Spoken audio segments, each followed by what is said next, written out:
I think that one of the most powerful things about the Avatar movies, and I'm sure some of you have seen the second one, like I Have the Way of Water, one of the most powerful things, and there's a lot of things we could be critical about with the movies, but I'm not a movie critic today, but something that I find incredibly compelling about those movies is that there is a way in which when one of the Navi connects either to someone else from their same people or from anything really in the natural world, whether it's Aya, who is both the god of water and the god of the forest, or whether it's one of the amazing creatures, they say, I see you. I see you. And there's something about that which I think is based on, and yes, I'm aware of the potential issues of appropriation, but there's something about, in indigenous cultures, this idea that when we say I see you, it's like the Lakota phrase mitukaya or asin, which is really about all my relations, seeing the whole natural world, the whole created world, plant and animal and rocks, along with humans, as being in this fabric of relationality where we're all connected to each other. So when I hear I see you, to me what it is about this essential way in which we recognize the interconnections that we have with one another. I see you. It's very different, I think, when someone says, I hear you. I hear you. I hear you, I think, certainly in the way our tradition understands lishmoa, is not just about hearing, it's about understanding. Seeing in that kind of universal, transcendent way is about seeing beyond understanding, I think. But when we say, I hear you, we're saying, I understand what you're saying. Whether that's something that's hard to hear or something that's easy to hear, there's something about human relationships that depend on hearing in a way that's very different to seeing. And we see these two tropes played out again and again and again in the Torah. You know, when we get to the last book of the Torah, Devarim, there's a lot of times that we see the root of Shema, Shin Mem Ayin, but there's also a lot of times that we see the root of seeing, Resh Aleph Hey, Lir'ot and Lishmoa, to see and to hear. The way in which our senses demand of us some kind of presence, right? But what I want to focus on just for a few minutes is how this plays out in this parsha. Because Moshe describes himself as Aral Sefatayim, which means literally uncircumcised of lips. My lips are not circumcised. The midrash of this is that Moshe had some kind of speech impediment. He had a stutter maybe, and there's a whole midrash about how he got the stutter, which we'll save for another time, but it involves a hot rock. But if you look at the context in which Moshe says twice in this week's parsha, twice he says, Ani aral sefatayim, the people can't hear me, and Pharaoh certainly can't hear me, because I am aral sefatayim. But if we turn that on its head a little bit, and some of the commentators really go with this, it's about our own, all of us, I think, have the experience in some context where we get tongue-tied, where we feel we can't speak, where we lose the ability, even if we're good at speaking, where our speech flows, language flows, we have self-confidence in some contexts. In others, we're like, and I bet you, for most of you, and I know this is true for me, the context where we most get tongue-tied is where we feel that people aren't listening to us. If I'm in a context, either socially or professionally, where I feel that people don't have ears to hear what I have to say, I lose the ability to speak. Anyone else have that experience sometimes? Right? And so when Moshe describes himself as Aral Sefatayim, it's the first time, right at the beginning of the parsha that we read today, it's after it says, Lo shamu b'nei Yisrael, at Moshe. The Israelites couldn't hear Moshe. Mikotze ruach ume'avada kasha. They couldn't hear Moshe because their spirits were broken, or they didn't have enough breath, or they were working too hard. However you might translate those two phrases, and some of us were talking about this last night, like what is it about the interdependence between the ability to speak and the ability to listen? And what are the factors that really give us the capacity to listen?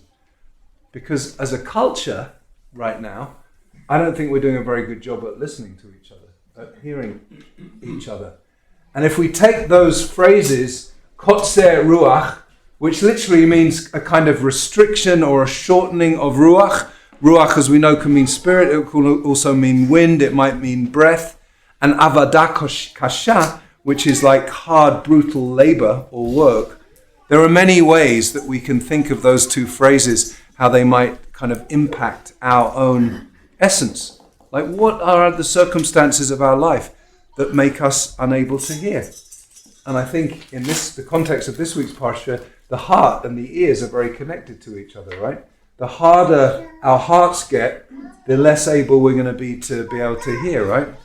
And this whole notion and it's so morally problematic. I mean, there are many ways to read it, and the commentators try again and again to reframe it, the whole essence of a God who hardens Pharaoh's heart, what that really means. But as Pharaoh's heart gets harder, he is less able to listen. And some of us know when we're like, feeling triggered by something, or when we're just not feeling kind, or when we lose our ability to be compassionate, we're not going to really hear what another person is saying to us, right? And so this whole idea, and I think we can really understand it in so many different ways, of kotzer ruach and avada kasha, like what is it that breaks our spirits? And what is it that we're slaves to? Obviously the avodah kasha, the hard work, is a reference specifically to the circumstance of the Israelites who are enslaved. But we're all enslaved. We're all enslaved to things that cut us off from the softness of our hearts and that cut us off from the openness of our ears to really hear what is being said to us.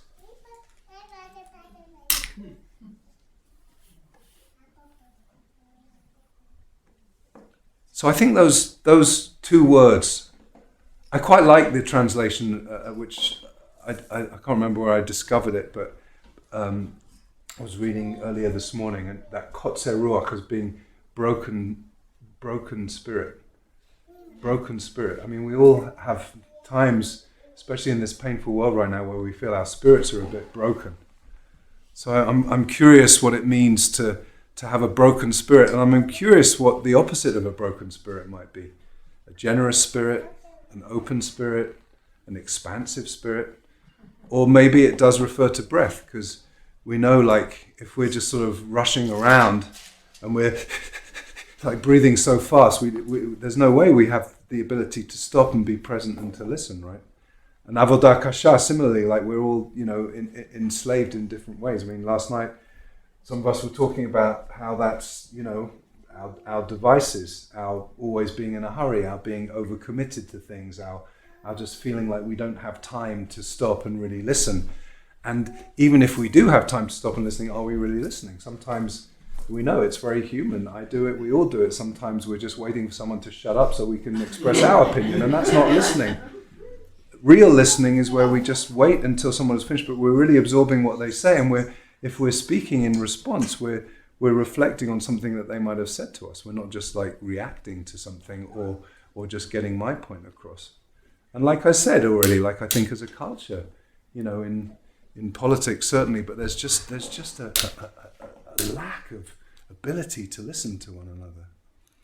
So I'm wondering, I'd love to actually take a few comments, what those, the kotzer ruach and the avodah kasha, the broken spirit and the hard labor, what those might mean to different people. What is it in your lives that kind of stops you being able to listen because of those two qualities? Anyone want to share anything? Just a few, Sharon? I have a different shade of the kotzer ruach. Is sometimes frozen. Oh.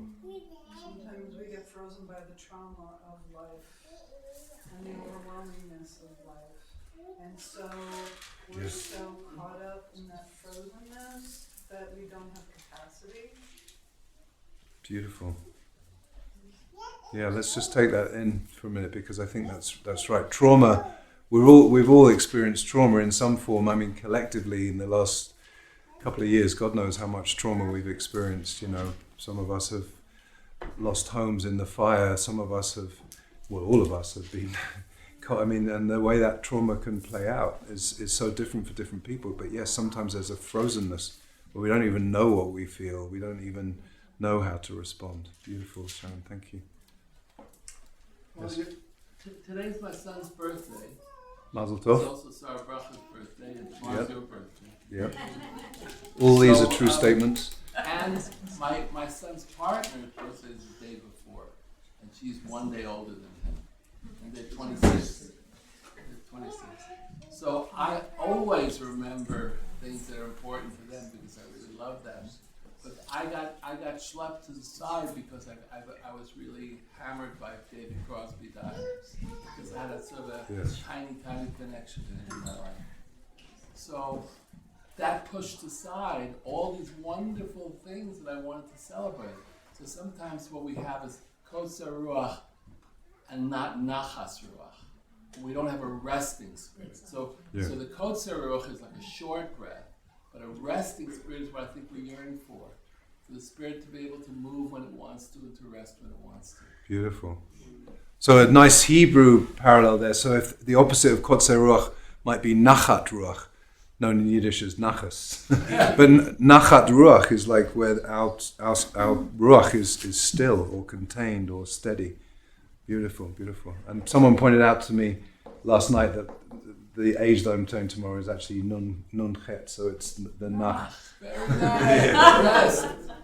Yes, Reb Chana. I was thinking A lot of rabbis in the room today. and rabbis. It's the year of the rabbit coming on. There's I've been thinking about this all morning, and I want to go really through shot on it and build on what Sharon and Rabbi Jack just said, where codes are shortness of breath, shortness of spirit, shortness of breath is literally how we take breath in and how we let breath out. Do we really let it out in a restful way? Do we take it in a way that nourishes? And I believe that shortness of breath is connected to being locked in sympathetic nervous system activity. You know, that sense of what is constructive rest? Do we allow it? Do we have all the shoulds of making life happen and dealing with everything? Do we forget to exhale? Yes, we do. Creates hyperventilation, which leads to anxiety. Yeah. When we're oppressed, when we have trauma, when life is too much and we can't kind of stand up and face things, and our nervous system is in constant sympathetic activity, what does that do to us? And perhaps we shake off the oppression by starting to return to our very own breath, our very own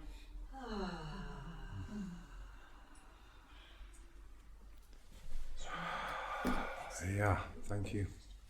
Yes, sir. You can go to an audiologist and get your hearing checked, but nobody checks your listening.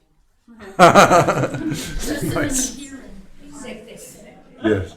I wonder how many people have ever had to say that speaking to a partner or a relative. It's not the same. People hearing without listening. Yeah, nice. Ed, did you have your hand up? Oh, yeah, Isaiah. Oh. Isaiah.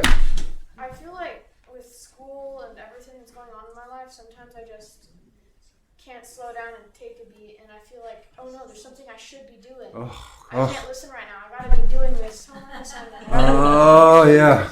Practicing my violin. There's always something I should be doing, and it makes me hard to listen. Yeah. It gets even harder. Right? Who feels that? There's always something else I should be doing. There's always something else I should be, somewhere else I should be. There's always another phone call I should be making. There's always another visit I should be doing. It's just like, I hear you, and I see you. That's why there's five. Ed. Well, I enjoy teaching kids how to swim, but I really don't teach them how to swim. What I try to do is have them understand the relationship of their body to the water, to be truly relaxed. and understand how to control their own buoyancy. So the way I connected, because then they can breathe easily and have more energy. And so for me, my parallel is that when events come along that are just so shocking or just like hit you at the core, for me the shortness is I fell into that. Like, what can I do? Yeah. And when I'm in that stage, it's like I'm breathing really rapidly or fast, and it's because I'm no longer in control. So that's Yeah. and the Israelites weren't in control of their own lives. Absolutely. One of the conditions of slavery, and we know this from Holocaust survivors and people who've been through extreme trauma, is when you're in that kind of environment, you have no control of your time, no control of your life, and so it's how can you not have Kotzer Ruach? Yeah, so we'll take a couple more comments. I wasn't aware that there's a lovely Kiddush waiting for us. Susan. Yeah, building on what it said, was thinking there are two parts of this statement, the Kotzer Ruach and the Avodah Kasha, and why are they related? Why would hard work be breaking your spirit? And if it's hard work in knowing that you're in control, that you're going to achieve something that's meaningful, then it's not going to break your spirit. If you're working and working and working and you don't necessarily see a result or see a constructive result, then that's the kind of work that's going to break your spirit. Yeah. Birthday girl. Well, Rabbi, when you asked how do we experience Kotzer Ruach or Avodah Kasha, my thought was actually, the word Avodah can mean spiritual practice as well as like physical labor. So what is it to have a Avodah, like a spiritual practice that's Kasha, which is like rigid?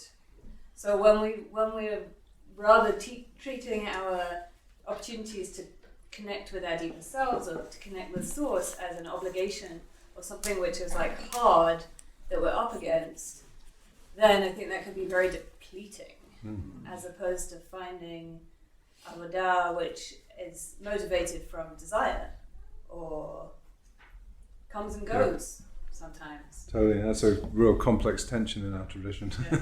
Right. Yeah. Motivated from what? Did you say what version? You said motivated from love or from a desire. Like, I want to get quiet right now. And I love what you said, Reb Turner, about the breath, because I was actually already taking the opportunity as I was sitting here listening to Haftarah and listening to this wonderful words to just be like dropping into my breath and feeling like the slowness and like what it is to just be relaxed and sitting here. So I think it's like it's a mental construction that there's no time. Mm-hmm. There's always time. That you can always be breathing whatever else you're doing. Sure. Count on it. All right, okay, go ahead. You're here all the way from Yerushalayim. So I just wanted to thank you because I recognize that phrase and that situation is what the play this evening is all about. It's the story of the Holocaust, where there is hard work, backbreaking work, and that causes loss of hope. Yeah. So this state of Ruach and Avodah Kasha, the culmination is loss of hope. And therefore, even when Moshe comes along and says, I will redeem you, they're beyond the point of hope. They do not believe that it's possible to be redeemed. It's not possible to find the light, right. Not possible to come out. And many of us have experienced that in our own lives, that in deep depression, there is no way out. Yeah. Even if it's shown. And actually that I understand now is the story that we'll be relating this evening.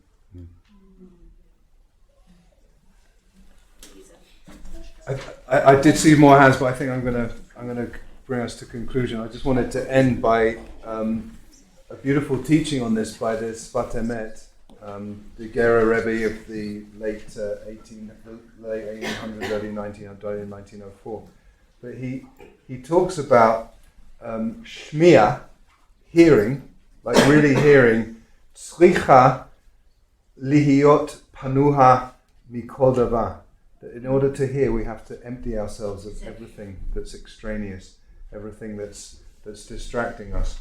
And he connects the avodah kasha specifically to that whole idea that it's almost like a foreign type of worship. So, and then he says the reason that we, before the Shema every morning, we recite the Shirat Hayam, the Song of the Sea, which is the talking about Geula, about redemption, is that before we can hear, we have to feel ourselves experiencing redemption, right? So it's like when we say Mi Chamocha, Barim Adonai Mi Chamocha, Nebel Dava Kodesh from the Song of the Sea. It's as if we're saying, like, I am recognizing that I, in every moment, can experience some form of redemption, and unless I'm able to do that, I'm not going to be able to hear. So before I say Shema, I have to kind of do that practice somehow. But whether it relates liturgically or not, there's this idea of hearing. We have to empty ourselves. And there are practices that we can do to just sort of empty ourselves of all of the extraneous and distracting things that keep us from being in relationship where we can both see each other and hear each other. And I think that Martin Luther King Jr. used to talk about beloved community, and I think a beloved community is a community where we see each other and where we hear each other. So I see you, and I try to hear you. Shabbat shalom.